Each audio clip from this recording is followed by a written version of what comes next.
पहले नंबर ते यूट्यूब पहले नंबर ते ऑन करो। फिर उस तो बाद आओ दूसरे नंबर ते सब तो उत्ते नोटिफिकेशन टल्ली बनी है, टल्ली नूं ओपन करो।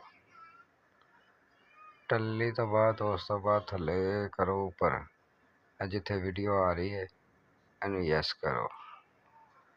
वीडियो दे विच मैसेज ओपन करो।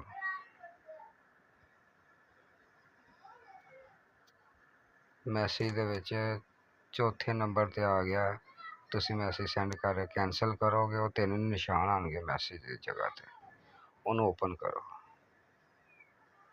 उस तो बाद अगे तुहाडी वॉइस आएगी, तुसी इनू जिवें मर्जी जो मर्जी इत्थे कह सकते हो किसी नूं भी।